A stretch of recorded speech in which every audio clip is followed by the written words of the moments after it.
what do you call it? The un-Woodstock. The un-Woodstock. It is claimed that if everybody who subsequently stated that they'd attended that seminal music festival, Woodstock, if everyone who said they'd attended it had actually attended it, there'd have been about half the world there. What's the un-Woodstock? For my generation, it's Spike Island. It's the Stone Roses concert in Spike Island. If everybody who claimed they were at Spike Island had actually been at Spike Island would have sunk. And the un-Woodstock, or the anti-Spike Island, I wonder how long it's going to be before finding someone who admits to voting for Brexit is like finding hen's teeth. Probably not too long, because it is now beginning to bite. And here is the problem, okay? Here is the problem. Highlighted rather winningly for me, although you may not agree, not everybody did when I tweeted it, by Robert Shrimsley in the Financial Times, talking about the importance of not gloating. There are two things to say about that. Number one, he's just right. I mean, it's stupid. How can you gloat about something that's going to hurt you?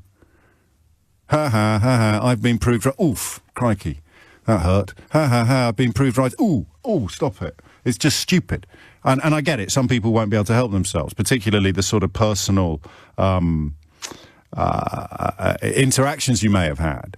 But the simple question of triumphalism is, the second point to make, is unavoidable, because somebody like me is going to be accused of gloating and triumphalism, even as I sit here saying there is no gloating and triumphalism involved. Do you remember when Dominic Raab started trying to claim that people like us thought that, or people like me thought that everybody who voted Leave was I think he said it on this radio station, unchallenged, sadly, but that kind of lie gets around the world. But in fact, the people that thought the British public was stupid are the people who are now, of course, in the British cabinet. So there's not going to be any gloating or triumphalism, but there is going to be truth. As ever on this programme, there are going to be facts. You are going to get the information you need to reach an informed decision. If you don't want to be well informed, that's absolutely fine. I respect that position. But you can't argue with people who are, you see, because as soon as facts appear in the building, ill-informed people historically fall away. Tragically, we're still living in the middle of an era where they get promoted. So what I'd like to do today, perhaps, is move on to the second question a little later in the programme. This is about the tightrope between vindication and triumphalism, which I am genuinely fascinated by. But I want to begin with the reality of what's happening where you are. So you may have heard me mention a while ago, I think it was when I was talking to John Shirley, who runs a very big international freight forwarding operation down in Dover, so obviously doesn't know as much about international freight forwarding in Dover as, say, Brexit hardman Steve Baker or Peter Bone may do. But, you know, he's muddling through, old John. I'm not joking either. He turned up on Newsnight on Friday, a intervention that I may have contributed to after he was on this programme and the clip went viral. But they had to put Peter Bone on with him. Could you imagine that? Even now, after all these years, what are we talking about? International freight forwarding. Who have we got? Well, we've got a bloke that runs a massive international freight forwarding operation out of Britain's biggest port. Or one of Britain's biggest ports. I haven't double-checked lately. Oh, OK, cool. Well, we'll just talk to him about international freight forwarding, will we? No, we're going to get Peter Bone on as well to put forward an opposing point of view. And Peter Bone's qualifications to talk about international freight forwarding are what, champ? Yeah, same as Brexit hardman Steve Baker's qualifications to talk about trade. Or Mark Francois' qualifications to talk about anything, or Jacob Rees-Mogg's qualifications to talk about the Good Friday Agreement. You mean he hasn't got any qualifications whatsoever, but we're going to put him on a television programme and treat him like an equal and opposite balance to the person who actually does it for a living? Yes, James. We've learned nothing. And then I got a letter this morning from somebody who works in a post office, and they just sent me a leaflet which warns about some of the things that may change or may happen on January the 1st. And she just said, I can't believe how few of my friends are aware of this stuff. I just can't believe it. It's information. It's not even opinion. Then you open your newspaper today, you see the Financial Times reporting that on January the 1st, we may well be prevented even from travelling to most European Union countries because the coronavirus restrictions that they have in place for third countries come January the 1st, will almost certainly apply to us. We become a third country.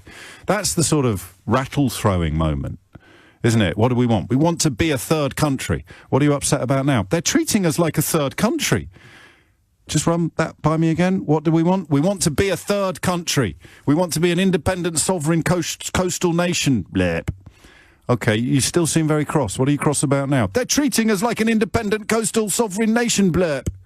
So you're cross about the fact that they're treating you exactly as you demanded to be treated, like a third country. Yeah, but I didn't think they'd treat us like other third countries. Come on, chaps. Rule Britannia. Britannia waives the rules. You know, I understand why Johnny Foreigner has to jump through certain hoops in order to stay sweet with the European Union, but we shouldn't have to when we leave. We should have a sort of enhanced platinum membership.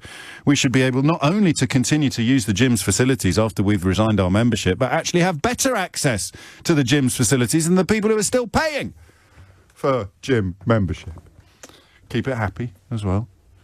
Remember, a lot of very, very bruised people are nowhere near ready yet to acknowledge their bruises. And our job is to make sure that there's a soft landing space for them when they finally come crashing back down to earth. So let us begin with, I think, the ports and every attendant issue.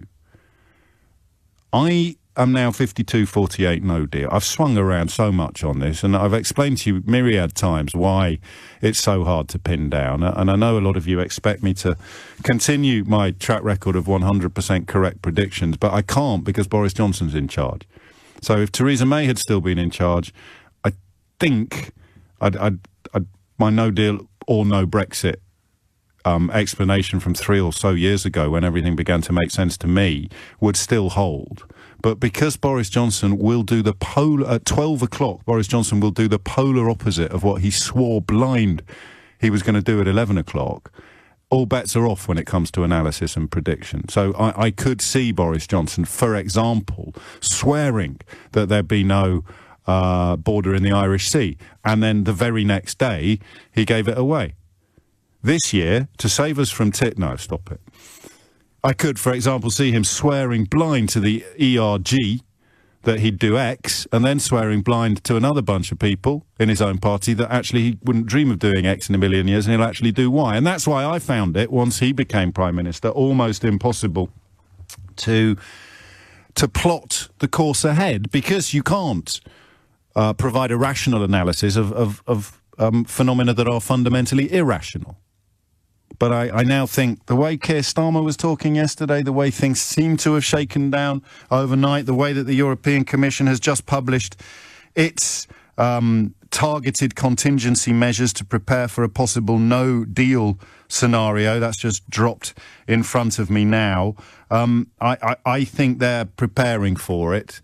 And I think Johnson has done what we thought he would do. But again, these predictions are not as powerful as ones where you have somebody who at least doesn't deny reality in Downing Street. So Theresa May, for all her myriad failings and flaws, never stood up and claimed that black was white, or that the moon was made of cheese, or indeed that it was possible to both have cake and eat cake.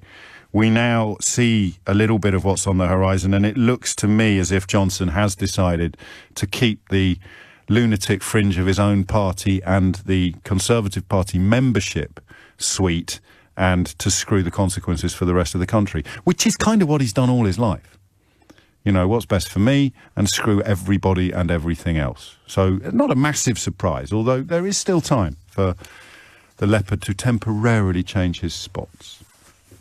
So you're in business. I was toying with the idea of running through some of our best contributors, because it was great to touch base with John Shirley last week as you know, international freight forwarding became very new. And a lot of you wondering how Kieran, the van driver, is getting on. Kieran was the first to describe to us the realities of his life and livelihood. And again, you know, people like Jacob Rees-Mogg would claim to know more about the realities of international couriering, international freight forwarding, international trade, than people who actually do it for a living. That's the most bizarre thing about the whole shebang, isn't it? Is you know, I guess that's just a personality defect.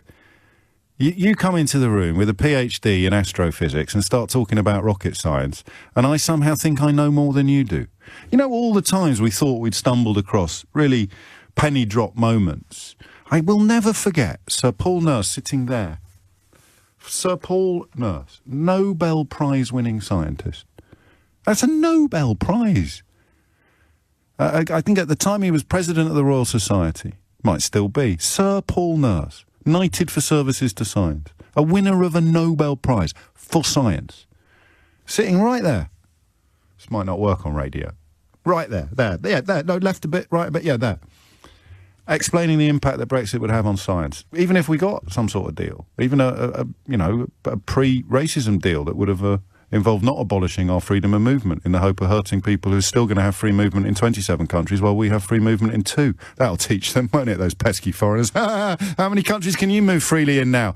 27. Oh, well, we can just move between the UK and Ireland. And even that might not be permanent. So that's a real win, isn't it, for the anti-freedom of movement mob. So he's sitting there explaining the realities of science. A Nobel Prize winning scientist. I switched my phones on, and boom, switchboards are full of people who think that he's wrong. And you say, what's your involvement with the world of science? How many Nobel Prizes have you got? It doesn't matter, does it? It's all Project Fear, James. Or I think you'll find that the good professor may be a little bit too confined to his ivory tower to understand the realities of it's all over now. The game's up. The flush is busted. And now we all have to pick up the pieces. And as ever in this country, the people doing the hardest work to fix the mess that's been made will be the people that issued the loudest warnings about the mess that was coming. So, of course, the other option is not to talk about it at all. And I've got to tell you now, if I'd spent 10 years telling you that the European Union was awful and encouraging you to vote for Brexit, I'd probably be talking about Cornish pasties today. Seriously. But luckily I didn't, so you can trust me. And because you can trust me, you can tell me what's going on. All right? You're a haulier? You're a lorry driver? What does January the 1st look like? 0345 6060 973. You're a business person who nobody realised, even your own family, relied upon frictionless free trade with the largest trading bloc in the world. Nobody realised that all your kit in your little gift shop in King's Lynn actually comes in via or from the European Union, or countries with which the European Union has robust trade agreements. Nobody realised. I have a friend, and I told you this story, and I didn't tell it you straight away, because the plural of anecdote is not data. But I learnt about 3 weeks ago that a container ship coming from China, not coming from the European Union even, but coming from China, had been parked outside Felixstowe for 2 days, waiting for a berth, waiting for a parking space, to use a maritime term. And then, having not secured one, it just swerved to the UK and went to Rotterdam. And my mate's containers are stuck in Rotterdam, and he's got clients expecting that kit to be fitted before Christmas. So what's happening in your world? 0345 6060 973.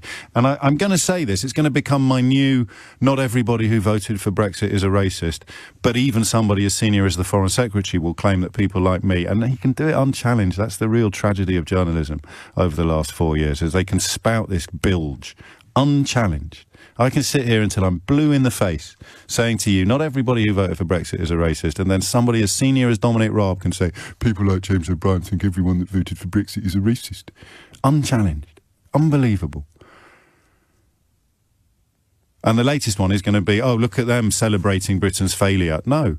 Describing the disaster that you have inflicted upon our country, describing it in detail, describing it in unforgiving clarity, because you have done this, and we will not forgive you.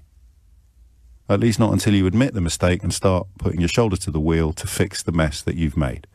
0345 6060 973 is the number that you need. And Jason says, James, I'm getting really sad about all of this now. Could you leave Brexit alone for a bit and do an hour on cycle lanes instead to cheer me up, please? Jason, I've said it before and I shall say it again. If I had encouraged you to vote for this debacle, I probably would be talking about cycle lanes every day.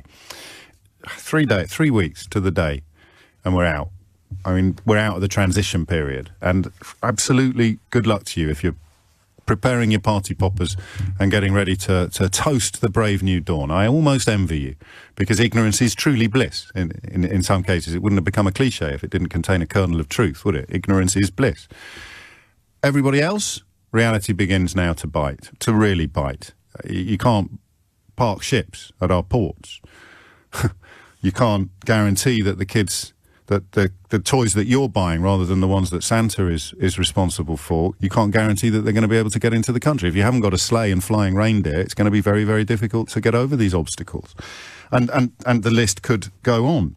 The Dover Traffic Access Protocol was implemented yesterday on the A20 due to high volumes of freight heading towards the port. That's the fourth time in 2 weeks. We know that Honda is once again not producing today. The Honda car plant is not in action today because of supply problems. And you remember, I hope, when Kieran, who sort of cast himself as quite a lowly foot soldier in the world of international trade, Kieran the van driver, I've had the pleasure of meeting since we became acquainted on the programme. He just explained the simplest of stuff about pallets and about carnets and permits and places and queues and borders between European Union countries and non-European Union countries.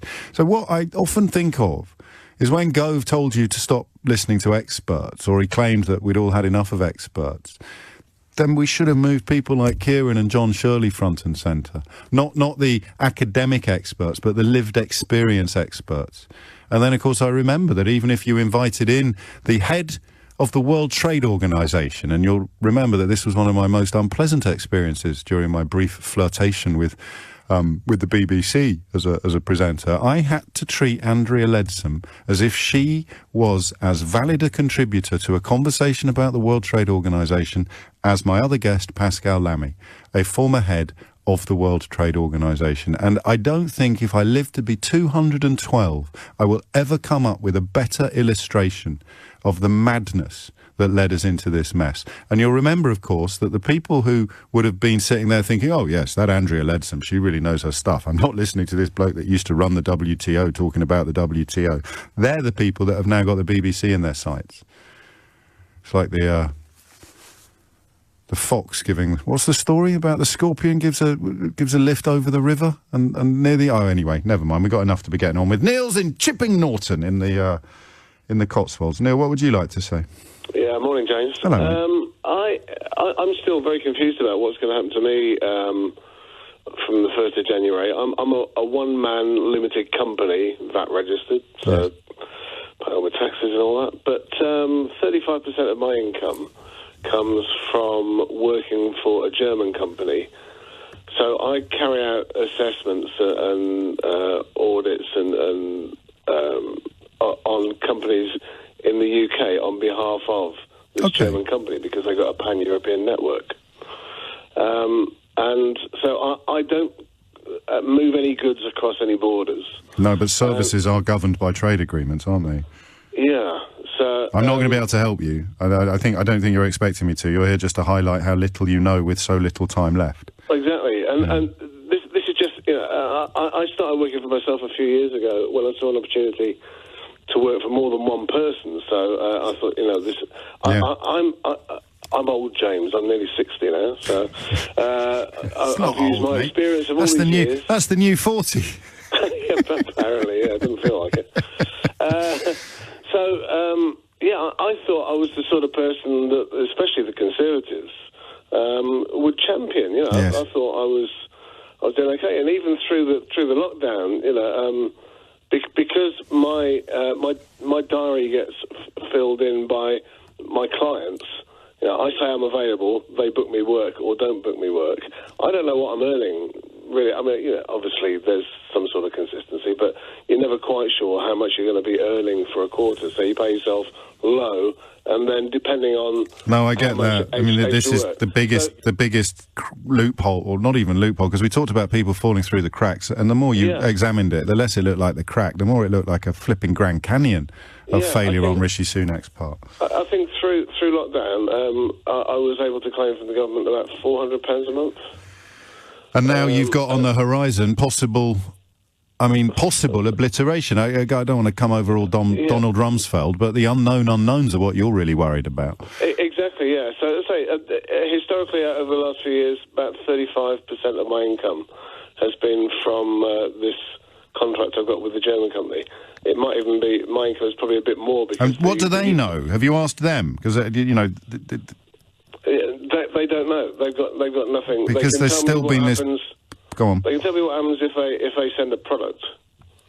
but not a service. And I mean, I keep reading that 80% of our trade is with the European Union or with everybody. I couldn't tell you, I'm not sure, but is in the realms of services. And I don't think services are carrying over, even if Johnson does manage to cobble together something in the next couple of days. Neil, I wish you well, and obviously not knowing what happens in 3 weeks is an answer to my question. Knowing good stuff is going to happen in 3 weeks is the answer we'd all like to hear, and knowing bad stuff is going to happen in 3 weeks is the answer that we all need to hear. Tom's in Maidstone. Tom, what's going on?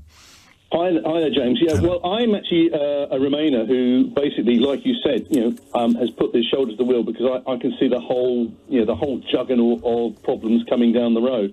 And as a result, I've actually set up a couple of businesses in anticipation of our departure, which will cover the need for us to be able to provide representation in Europe, and also that's clever. In Europe to provide, to be represented. Well, this in is the UK. this is the entrepreneurial flair, isn't it? That we should rightly cherish and be proud of. The last caller was surprised that he's been so uncherished by a Conservative government, but this is what recovery will feel like: people spotting new opportunities and taking them. Yes, there will be, but at the same time, it's at a cost. I mean, I've seen an opportunity, but what I'm trying to do is minimise the general cost to businesses and organisations which are having to deal with the consequences of this decision. I mean, let me just say there's approximately 400,000 businesses in the UK, according to government statistics, yes, which regularly trade with Europe. Good Lord, really? And you can imagine that out of the 23 million businesses in Europe, there's a similar size, if not a larger number, who are regularly trading with the UK.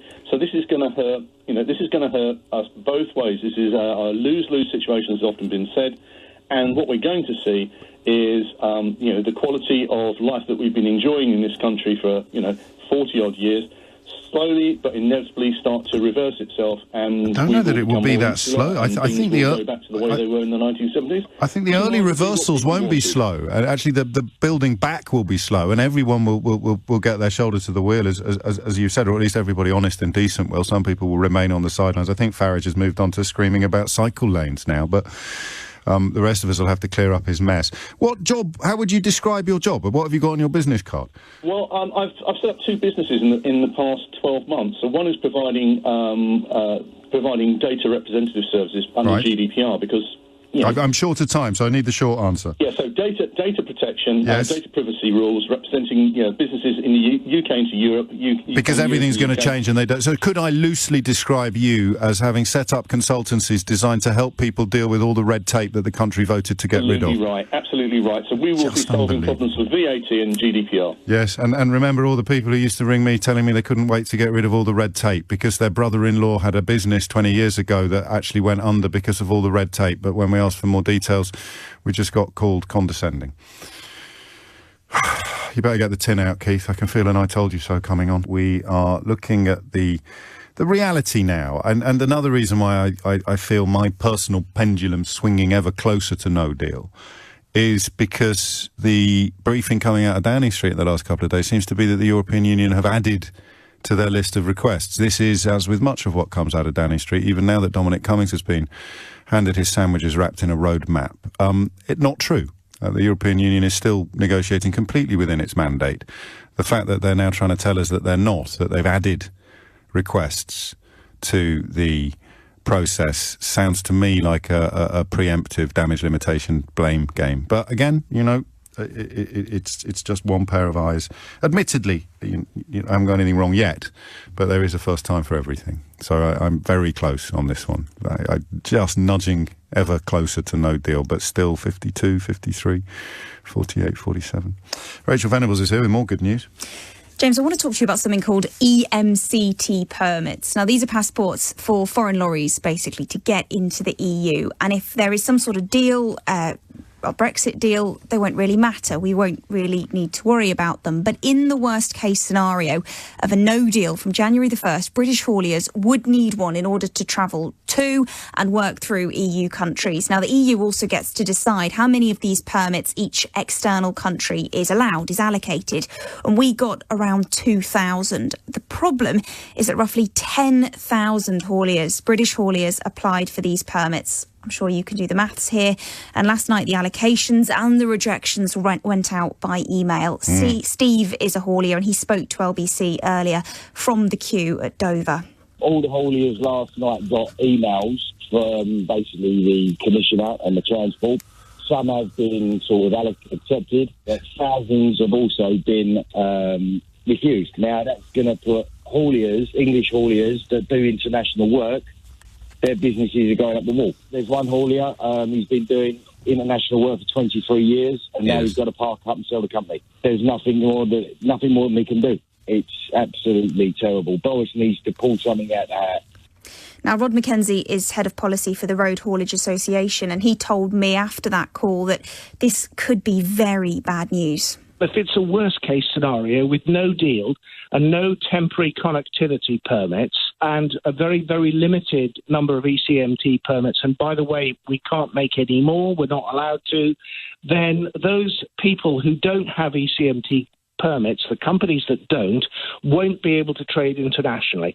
And clearly, I wouldn't need to spell out to listeners what that would mean, because simply they would either have to go out of business because their business is no longer viable, or they would have to switch to doing internal UK trade only. So in the worst case scenario, if there are no easements, no extra agreements with a no-deal Brexit, that would be thousands of hauliers, as you've just heard, who wouldn't be able to work through the EU countries. And many of them, they could lose their jobs, they could lose their businesses. And really, Rod McKenzie told me all of this now for those people yesterday who got rejected applications. They really are just having to wait and watch and see these last few days of Brexit negotiations. If there is any sort of a deal or any sort of an easement, this will go away. The other thing that is worth saying is that this is not the final allocation of ECMT permits, because monthly ECMT permits are yet to be allocated by the British government, and so more will be made available in the coming days. So if you missed out in the first round, there's still a chance. Well, James, we've approached the Department for Transport for clarification on this. Who's in charge? Grant Shapps? Transport still, is he? Happy days. So we've approached the Department for Transport. Yes, that's Grant Shapps in charge. I mean, it's important to note that there's a correlation here, or there's a working between the EU, the European Conference of Ministers of Transport. They're the ones who actually, say how many each of these permits each country get. But then the Department for Transport, or the government within that country, actually allocates the few that they've got. We haven't had a clarification or response from them at the moment. We are still waiting.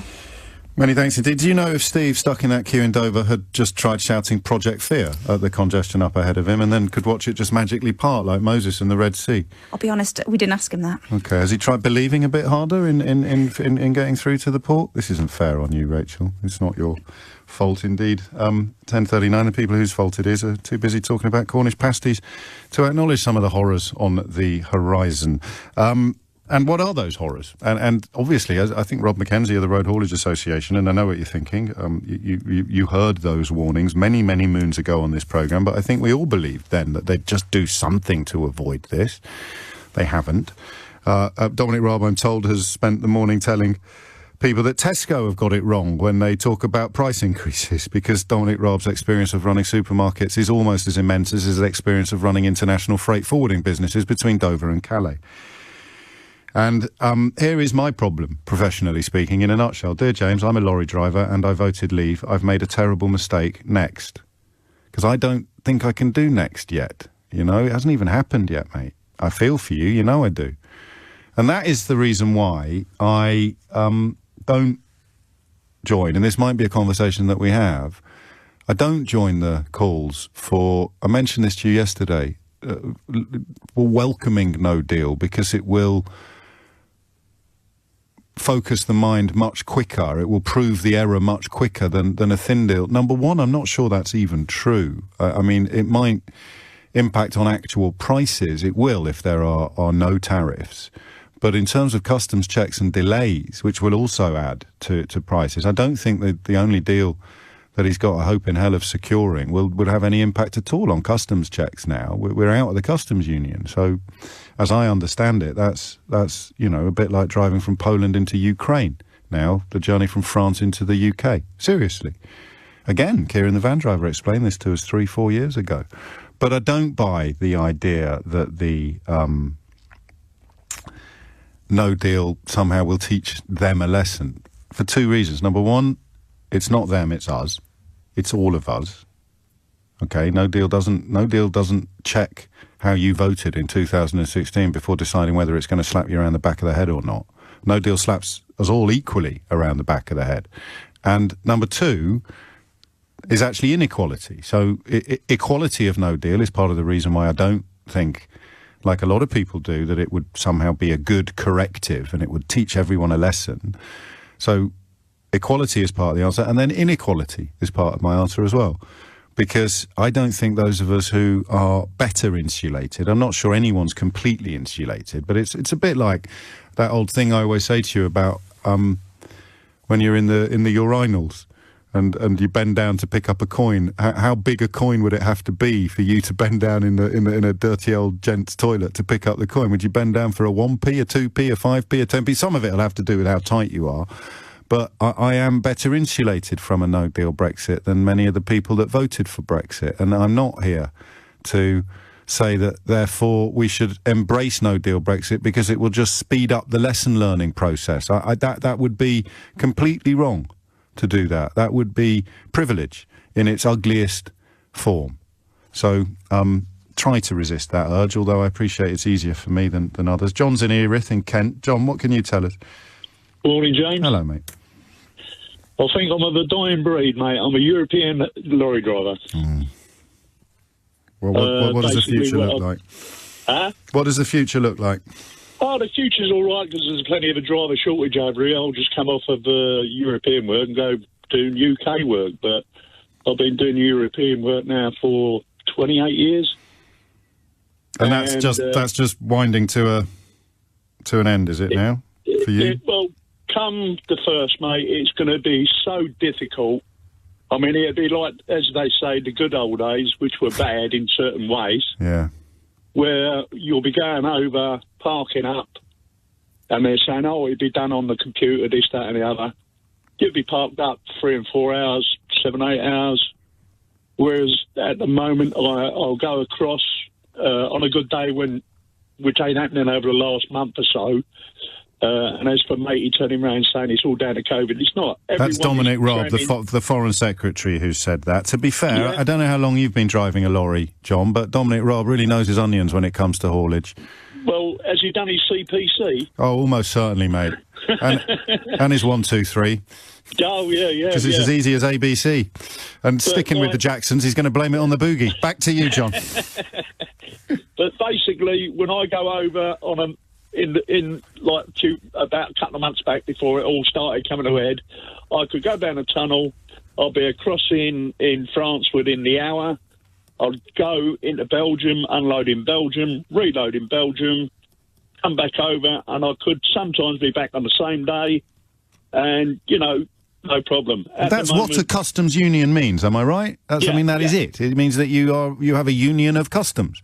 I mean, I deliver all bulk materials from farms and stuff like that. So when I go onto a farm, I fill out a form which is called a CMR, which is a customs declaration form, and it explains where I pick the stuff up, where the stuff's going from, who's forwarding it, and that's it. I write that out myself. So when I go to the customer, they sign to say they've received it, they keep a copy of it.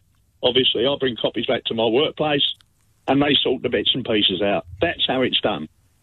Now they're talking about you're going to have to get this thing on your phone, and there's a lot of people being trained up to do the customs, but it's not an easy thing. He asked yesterday, Starmer said to Johnson, we need 50,000, how many have we got? And Johnson said shredded wheat or something, I forget the exact details, but he certainly didn't give us a number.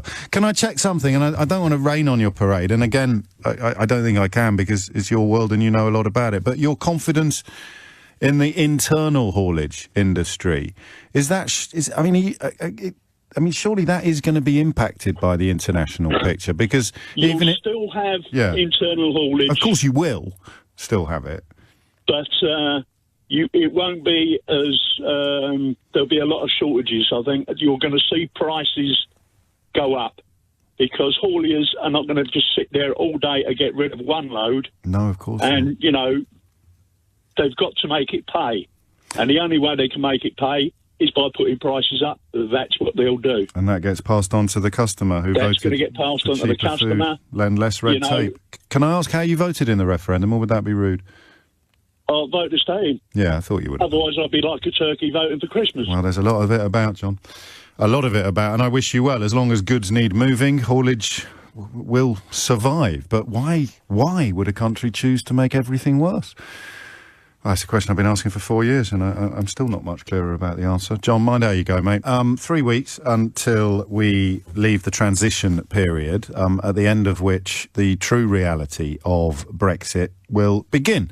And if you are hoping / believing that it's going to be good, that the uplands are going to be even remotely sunlit, or that you will somehow develop the ability to have your cake and eat it, I bear you no malice whatsoever. I'll be here to catch you when you fall, I promise, just as I have been since June of 2016, when people woke up to realise that they'd got caught up in a sort of national frenzy and had voted for things that were going to damage their own lives. It's just the earliest callers that we took. It's bizarre, isn't it? So I will continue to catch you when you fall. And speaking of the end of that transition period, here is Ursula von der Leyen's explanation of the publication today of the preparations for no deal. She says, negotiations are still ongoing, but the end of the transition is near. There is no guarantee that if and when an agreement is found, it can enter into force on time. We have to be prepared, including for not having a deal in place on the 1st of January. Today we present contingency measures, and they look chiefly at basic air connectivity, aviation safety, basic road connectivity, and, yes, you guessed it, fisheries. And that is the 1st of January 2021. So, apart from just sort of shouting abuse at people neck deep in knowledge, I do wonder increasingly what's left. I really do. But I'm more interested for now in what is on the horizon for you, in any line of work, to be honest with you. You perhaps a little bit ahead of the curve in working out what the changes may be, or in simply explaining to the rest of us the continuing and, I'm afraid, unforgivable, inexcusable absence of clarity and certainty. Say what you like about Boris Johnson. No one's ever going to accuse him of clarity or leadership. Andrew is in Fulham. Andrew, what would you like to say? Unfortunately, I've got no good news to bring to you, just more concerns from my perspective, which is from a law enforcement perspective. Okay. Currently, my job is to deal with people who have left the country and to bring them back to the UK to face justice. Right. Now, the vast majority of my work is done within the European Union, because the vast majority of people are disappearing to the European Union. Now, within the European Union, we have what's called a European arrest warrant, which is actually very straightforward and very easy to apply for. However, as of the 1st of January, it may no longer exist. And this is a concern for us because there are some very dangerous criminals that we have abroad that may end up falling through the cracks because because we are unable to work out exactly how to bring them over. And it's been this way for the entire year. The Crown Prosecution Service I found them very reluctant to get European arrest warrants done because they don't know if they're still going to be enforceable as of the 1st of January. So it's almost like the extraditions have kind of sort of stopped all of this year because we don't know, which is difficult to progress because we don't know if we're going to be able to bring them back. So I've been having every single time. I mean, it's only a paperwork exercise, but it's like the hauliers. Yes. That they're having to do extra paperwork. All this year, I've been having to do backup paperwork for every European arrest warrant that I've applied for. I've also had to apply for an international arrest warrant as well, just in case. Just in case. And this is a really important point, and I'm glad you kept saying may. There's no guarantee that this will happen. No. The only thing you can say with certainty is that the absolute best thing we can hope for, in the context of what you do for a living and what you describe, which impacts on all of us because you're talking about crime, the absolute best we could hope for is that things stay the same. Yes. And the entire project was sold on things getting better. I mean, apart from people who are making money out of advising people on how to cope with the chaos that's coming, I can't think of any area that's actually going to be demonstrative. And that's the point. It's already disappeared off the table, the argument that things were supposed to be better. Now I'm getting messages saying, it's not going to be that bad. Nobody voted for it's going to be bad but not that bad, did they? No. It's bizarre. No, they didn't. What is... the bit that confuses me, though, is that the international or the European arrest warrant is in all of our interests. You would imagine... Why, for example, and you may not be able to answer this, but why would they not just say, we're going to stay in the European arrest warrant? Why could the EU... I know we've taken back control by giving them all of the decision-making powers, and we go to them and just politely, meekly ask if we can stay in it. Why would they say no, even if we don't stay in anything else?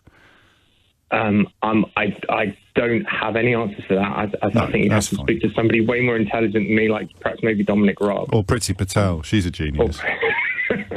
How dare you laugh? That's so disloyal. I can't believe it. What sort of a heretic are you? Yes, you're right. Yeah, she's my boss. She's my boss. She is your boss, ultimately. You're on the naughty step if you're not careful. So we'll ask Priti Patel. I've been on the naughty step for years, so nothing's really changing there, to be honest with you. Well, welcome. I sit next to you, I think. 10:56 is the time. Chris is in Leeds. Chris, what's going on? Hello, James. Hello, Chris. This is another spin, really, on what's going on. Yes. Probably the most important question I can ever ask, isn't it, really? But what's going on? I'm turning into Marvin Gaye, the Marvin Gaye of phone-in radio. Go on, Chris, what's going on? Yeah, well, basically, the story is my daughter, who's fresh out of university, has been applying for jobs like crazy. Was taken on 6 weeks ago to do one of the HMRC customs checking jobs through a major agency. She's gone through DBS check, has given a start date of next Monday, and has heard nothing since. That's got echoes of test and trace, hasn't it? It really does. Yes. My personal theory is they are literally praying for something to happen and the EU to cave in and say, OK, no problem, you don't need all these checks. And then they've got however many thousand people. My grasp of it is that can't happen now. I don't see that there's any deal that can be too late. Yeah, because that's customs union membership, purely and simply. That's got nothing to do with tariffs. But I'm even more cynical than you, Chris. No, I am. Well, that's saying something. Well, no, because... we were 100% Remain household, and this was possibly the only good thing to come out of Brexit. Your daughter got a job. Well, she's still mine, and I'm not that cynical. I'm not suggesting they've invented the job, but I am suggesting that if they added up everybody who is in your daughter's situation, so they've been hired and given a start date, but they've heard nothing else, then if that figure had been high enough, then Boris Johnson would have pulled it out of his hat yesterday at PMQs when Keir Starmer said, how many customs officers of the 50,000 needed have we got? If they'd just literally, like with the tests, if they sent it to your house, even if you moved 10 years ago, they'd chalk it up as a test that had been delivered and conducted. They could say, well, we've got 50,000 customs officers because they've all received letters and start dates, but none of them have actually signed up yet. Yeah. It's depressing. Well, it's depressing, but you see, you're chuckling, and we will keep each other company. We will keep smiles on our faces and songs in our hearts, and we will walk the tightrope between complete vindication. We will only occasionally indulge the almost irresistible urge to say those four little words that see me drop £10 into a charity pot every time I utter them, and we will create a soft landing space for people who are still not yet ready